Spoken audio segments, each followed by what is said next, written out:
আসসালামু আলাইকুম গাইজ, আপনারা সবাই কেমন আছেন? আশা করি আল্লাহর রহমতে অনেক বেশি ভালো আছেন। আমিও আপনাদের দোয়ায় আলহামদুলিল্লাহ অনেক বেশি ভালো আছি।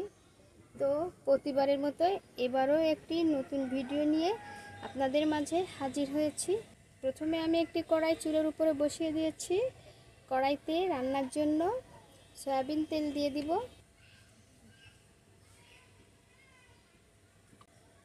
সয়াবিন তেলটা গরম হয়ে গিয়েছে।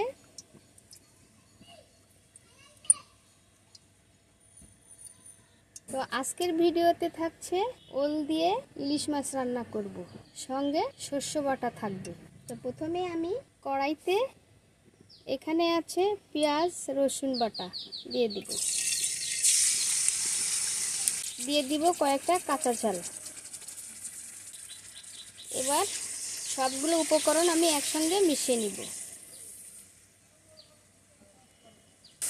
পরিমাণ মতো দিয়ে দিব হলুদের গুঁড়া,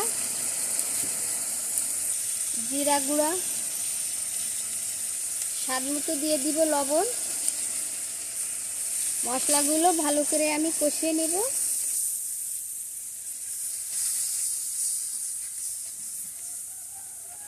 সামান্য পরিমাণে দিয়ে দিব শুকনো মরিচের গুঁড়া।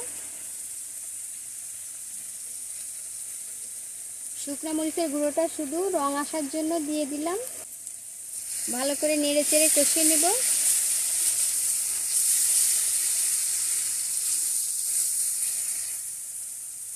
মশলাগুলো কড়াইতে লেগে না যায় সামান্য পরিমাণে একটু পানি দিয়ে দিব। এবার ভালো করে মশলাগুলো আমি কষিয়ে নেব।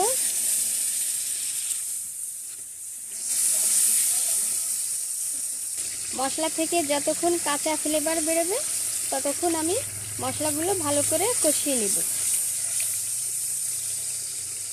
মশলাগুলো আমার ভালো করে কষানো হয়ে গিয়েছে, মশলা থেকে তেল ছেড়ে দিয়েছে। এখন আমি ইলিশ মাছগুলো দিয়ে ভালো করে কষিয়ে নেব। এই যে মাছ,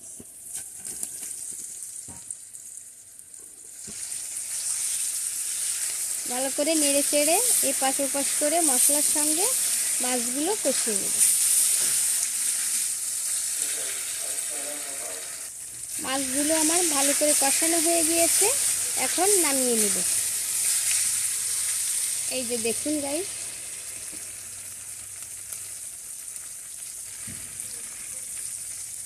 এবার আমি এই মশলাতেই ঝোলের জন্য পানি দিয়ে দিব।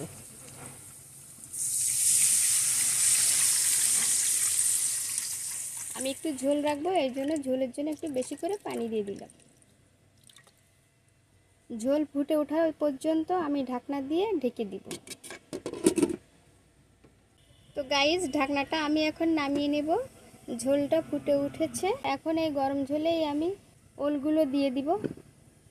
এই যে ওলগুলো আমি আগে থেকে কেটে ধুয়ে ভালো করে পানি ঝরিয়ে রেখেছিলাম, এখন দিয়ে দিব। এভাবে আমি ঢাকনা দিয়ে আর 20 মিনিট রান্না করে নেব। গাইস, 20 মিনিট পরে আমি ঢাকনাটা নামিয়ে নিলাম। এবার আমি তরকারিটা ভালো করে নেড়ে চেড়ে দেব। এই যে ওল সিদ্ধ হয়ে গিয়েছে। এই যে এখন আমি কষিয়ে রাখা ইলিশ মাছগুলো দিয়ে দিব। মাছগুলো আমি তরকারির সঙ্গে আলতো আলতো করে নেড়ে চেড়ে মিশিয়ে দেব।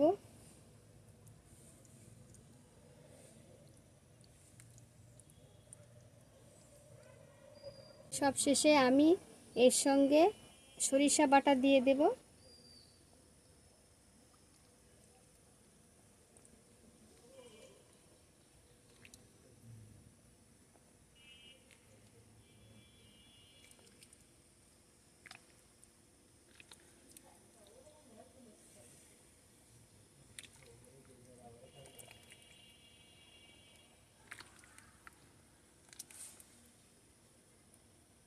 গাইজ, এভাবে আমি আর কিছুক্ষণ তরকারিটা রান্না করে নেব। তরকারিটা একটু ভালো করে নেড়ে চেড়ে দেই। তো গাইজ, হয়ে গিয়েছে আমার ইলিশ মাছ দিয়ে ওলের তরকারি। এই যে দেখুন গাইজ, কত সুন্দর কালার এসেছে। দেখতে কত লোভনীয় হয়েছে। তো গাইজ, আমার এই ভিডিওটি যদি আপনাদের ভালো লেগে থাকে তাহলে লাইক, কমেন্ট, সাবস্ক্রাইব করে পাশে থাকবেন। ফিরে আসবো নতুন কোনো ভিডিও নিয়ে। সেই পর্যন্ত আপনারা ভালো থাকুন, সুস্থ থাকুন। আল্লাহ হাফেজ।